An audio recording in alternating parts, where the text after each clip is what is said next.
Hai, terima kasih bagi sobat yang telah merapat gabung erat dengan channel penuh sahabat. Inilah kami, Sinema Nyonya.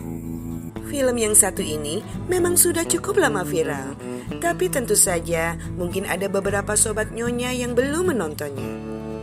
Maka tak salah bila Nyonya berbagi rangkum ceritanya untuk sobat tercinta Nyonya yang setia. Cerita dilatari oleh suramnya masa depan keluarga Kim Ki-tae dan Jung So yang memiliki dua anak remaja bernama Ki-woo dan Ki-jung. Dua remaja yang sebenarnya memiliki otak yang sangat encer.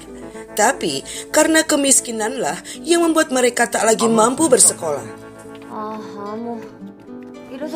Meski begitu, mereka saling menyayangi dan serunya lagi, mereka memiliki rasa percaya diri yang cukup keren.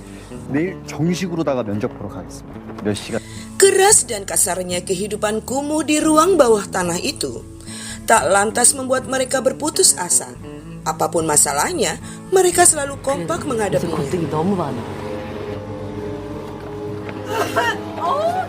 Oke sobat, kita awali rangkum kisah selanjutnya. Sinema Nyonya siap beraksi. Scene kita awali dengan kedatangan secara tiba-tiba teman dari Ki-woo yaitu Min, seorang mahasiswa dari universitas bergengsi. Ia membawa sebuah batu titipan dari kakeknya yang entah kenapa ingin diberikannya kepada keluarga Ki-tae. 네가 군대 가기 전에 2번, 군대 제대하고 2번. Tersentuh dengan suramnya masa depan keluarga Ki-woo sahabatnya itu, Min yang akan melanjutkan kuliahnya lantas meminta Ki-woo untuk sementara mengganti pekerjaannya sebagai guru pribadi seorang siswi yang bernama Dae, seorang anak dari keluarga konglomerat bernama keluarga Park. 집에서 날 받겠냐 이 말이지. 난 대학생이 아닌데. Ki-woo yang tak memiliki ijazah awalnya ragu, tapi Min meyakinkannya lantaran ia lebih percaya dengan kemampuan sahabatnya itu. 사모님이 심플해. 이 좋은 실력으로 왜 미대는 맨날 떨어지냐. Lalu, dengan kejeniusan Ki-jung adik perempuannya, ia pun berhasil memiliki ijazah abal-abal, tapi nampak sangat asli. 저 내년에 이 대학 꼭 갈 Dan 거야. dengan restu orang tuanya, Ki-woo pun meyakinkan mereka bahwa kelak ia pun akan mampu berkuliah dan memiliki ijazah yang asli. 네가 자랑스러워. 저는 민혁군 소개로 오늘 Scene berlanjut dengan kedatangan Ki-woo yang mengaku bernama Kevin di keluarga kaya itu, di mana ia disambut oleh seorang ART bernama Nyonya Moon Kwang. Tak lama berselang, ia pun dipertemukan oleh Nyonya si pemilik rumah, yaitu Nyonya Park. Nyonya Park sebenarnya menyayangkan kepergian Min sebagai guru pribadi anaknya, lantaran Nyonya itu sudah merasa cocok apalagi dengan latar belakang sekolahnya yang bergengsi. 인간 자체가 워낙에 브릴리언트하잖아요. Beruntung, ijazah palsu Ki-woo lolos lantaran kemageran Nyonya kaya itu untuk mengamatinya. Di hari pertama mengajar, Nyonya Park yang masih belum percaya ingin melihat sendiri dan mendampingi kinerja Ki-woo. Lantaran, Nyonya Park tak akan segan-segan memecat bila kedapatan ia tak selevel dengan mereka. Dan ajaibnya, Ki-woo dengan mudahnya membuat ibu dan anak itu takjub dengan gayanya yang unik dalam belajar. Sampai-sampai Dae jatuh cinta padanya, dan mereka pun secara sembunyi-sembunyi menjalin hubungan. 나 더 전문가야. 구석구석. Tiba-tiba Ki-woo dikejutkan oleh lemparan panah dari anak bungsu Nyonya Park yang bernama Dasong. 더 이상. Yang menurut cerita mereka, Dasong sangat pintar dalam hal seni lukis. Tapi sayangnya satu keluarga dibuatnya repot akibat ulah nakalnya. Situasi itu lantas tak disia-siakan oleh Ki-woo. Dengan gercepnya, ia merekomendasikan sebuah nama Jessica yang diakui sebagai sahabat sepupunya. Di mana Jessica adalah ahli seni yang tentunya jebolan dari universitas yang bergengsi pula, yang kebetulan sangat mahir mendidik anak-anak. 독특한 수업을 하면서 애들을 꽉 잡는다고. Singkatnya, Nyonya Park begitu mudahnya tertarik dan menyetujui usulan Ki-woo. 너무 궁금하네요. 어떤 분? Adegan berlanjut dengan peran Jessica yang ternyata adalah adiknya sendiri. Setelah berbagai macam persiapan, lalu bekerjalah gadis itu di rumah yang sama. Hebatnya lagi, Nyonya Park kembali terhipnotis dengan kepiawaian Jessica yang nampak profesional dalam menangani putranya. Padahal ia hanya sedikit mencari tahu lewat Google. 내가 어이가 없어가지고. Tentu saja, bayaran besar jelas diterima oleh dua kakak beradik tersebut. 아니 근데 지금 말씀하신 거 Sementara kehadiran Jessica sempat membuat Daye cemburu dan tanpa sadar ia membuka kedua adiknya yang sebenarnya hanya berpura-pura nakal. Tapi Kiwo dengan mudah dapat mengatasi kecemburuan Daye. Kita beralih kepada Jessica. Bak seorang putri, Jessica pun diantar pulang oleh sopir pribadi mereka yang bernama Pak Yun.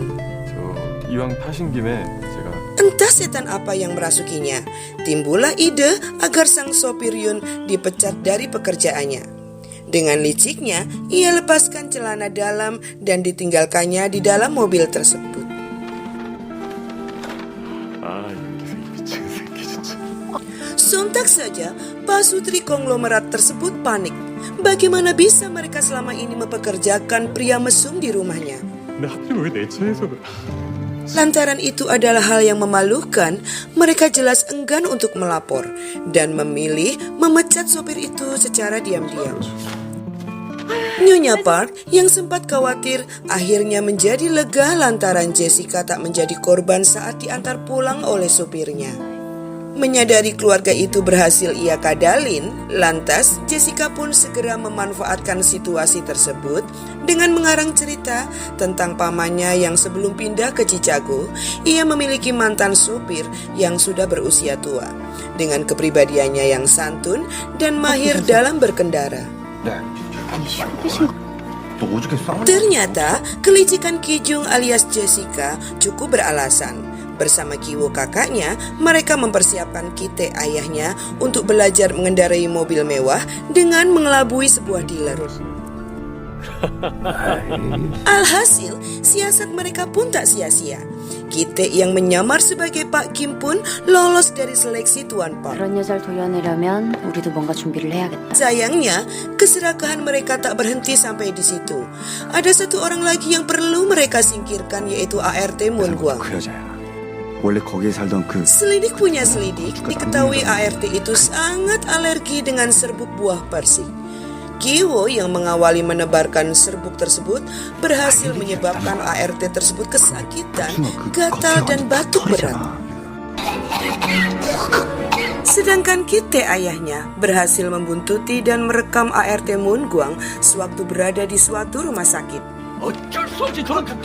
Dan sesuai dengan skenario mereka, panah fitnah pun ia lontarkan dengan mudahnya kepada Nyonya Park.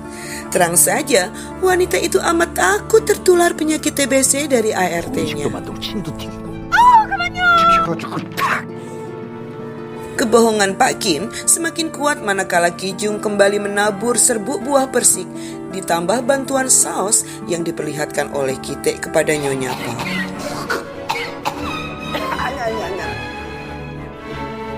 너무 많이 먹는 거? 맨날 뭐 이.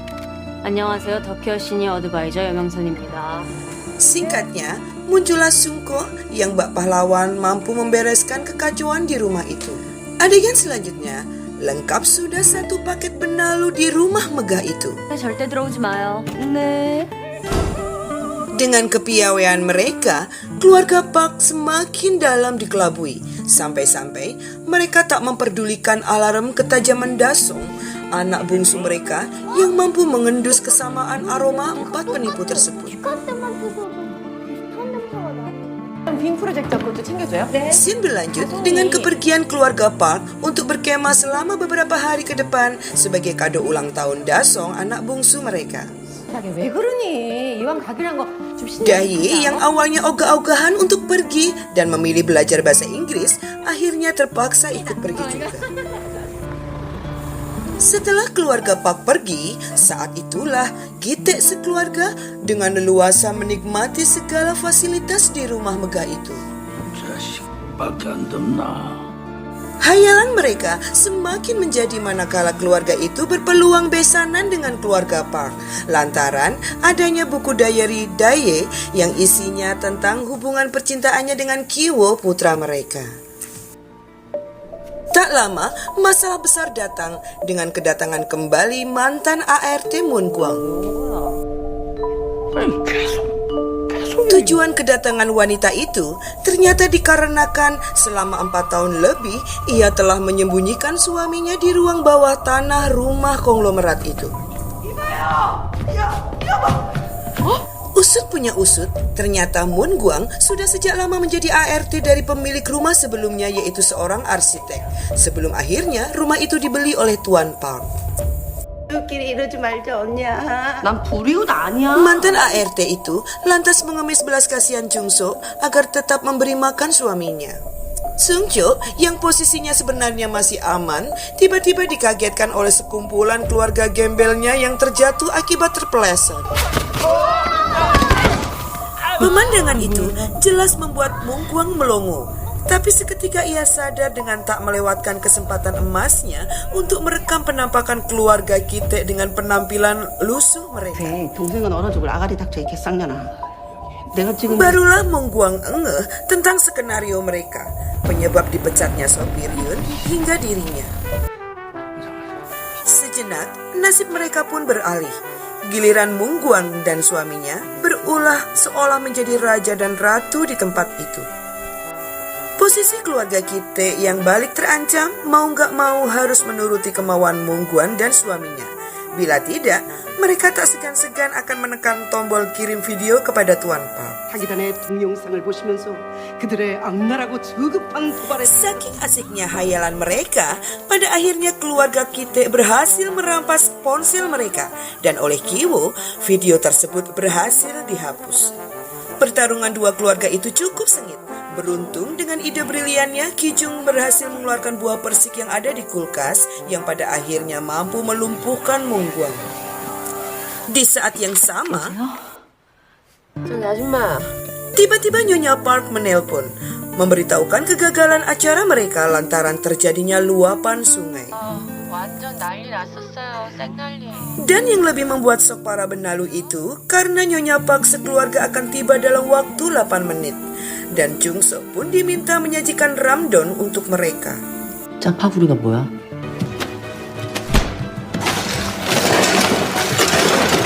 Terang saja mereka menjadi sangat panik. Dan mau gak mau dalam waktu singkat mereka harus mampu membereskan kekacauan di rumah itu.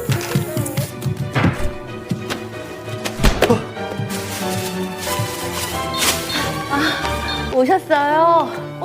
Dan benar saja, tak berapa lama pemilik rumah pun tiba. Kijung dan Kiwo nampak kocar-kacir mencari tempat persembunyian. Sedang Kite telah terlebih dahulu berada di ruang basement sembari mengikat suami Moon Gwang.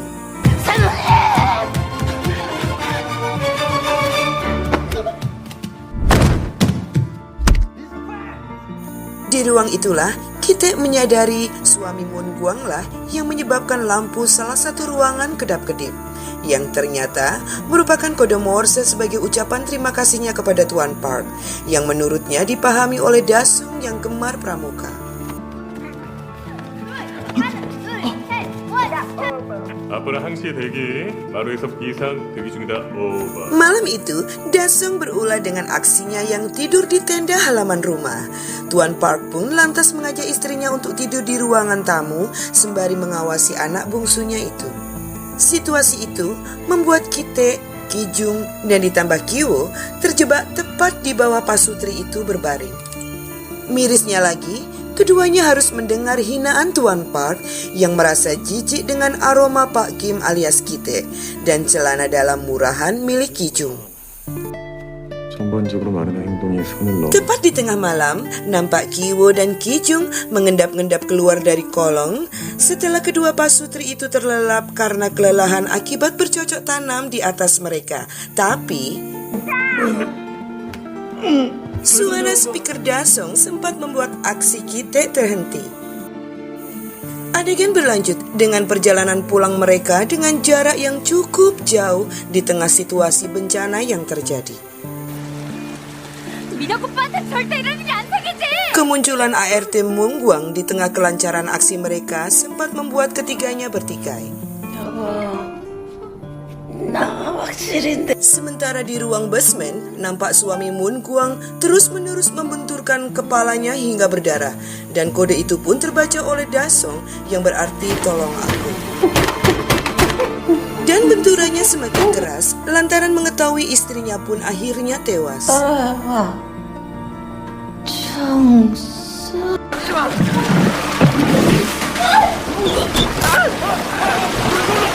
Kita beralih kepada Kite dan kedua anaknya yang semakin hancur saat mendapati kondisi rumah yang selama ini mereka tempati menjadi porak-poranda. 야 기호야. Dan akhirnya mereka terpaksa berlindung bersama para pengungsi lain dengan harapan hidup yang mulai kosong. 얘가 자꾸 날 따라와.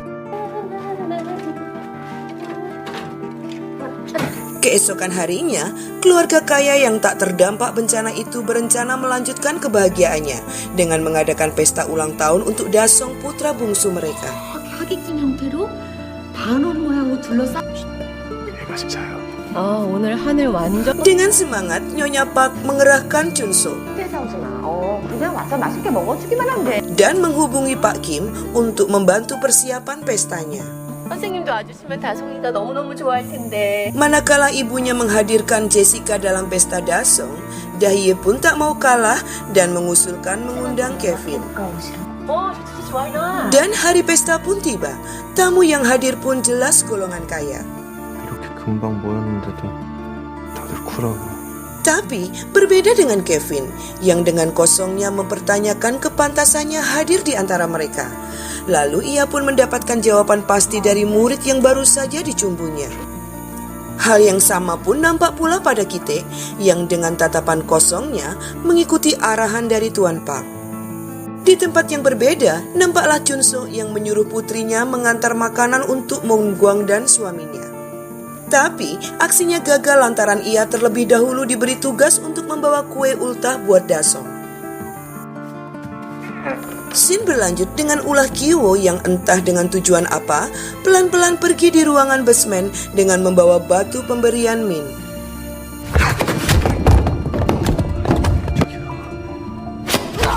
Tapi sayang, dengan batu itu pula lah suami Moon Gwang berhasil memukul kepalanya.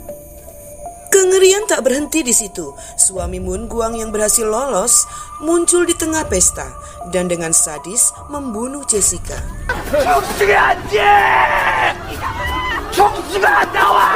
Tak hanya itu, ia pun berteriak memanggil dan menyerang Chunso. Beruntung dalam pertarungan itu Chunso berhasil membunuhnya. Tapi sayang, reaksi Tuan Park yang anti dengan bau kemiskinan menyulutkan emosi dan harga diri kita yang lantas membunuhnya.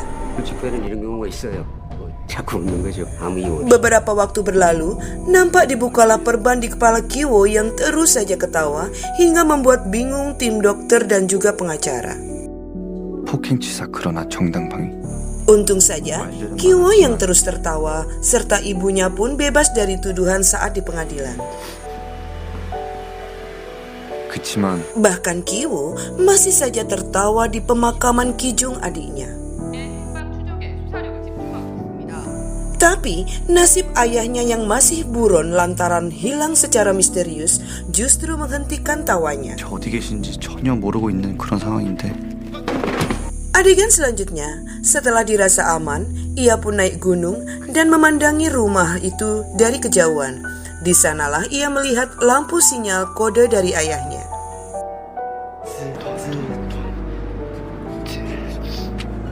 Dengan antusias, ia artikan kode ayahnya tersebut yang berisi kisah pelarian dan kesedihannya. 보다 보면 언젠가는 네가 이걸. 아버지, Kiwo pun dengan penuh semangat membalas surat sang ayah dan berjanji akan membeli rumah itu serta membebaskannya untuk hidup bahagia di sana. 저는 오늘 계획을 세웠습니다. 근본적인 계획. Meski semua masih terbatas hayalannya. Oke sobat, tuntas sudah rangkum filmnya dengan ending yang mengandung banyak tanya. Saran baik dari saya untuk sobat agar menikmati penuh filmnya karena yang pasti akan lebih seru dan mengena. Waktunya Sinema Nyonya pamit undur diri. Jangan lupa menyaksikan rangkum film selanjutnya.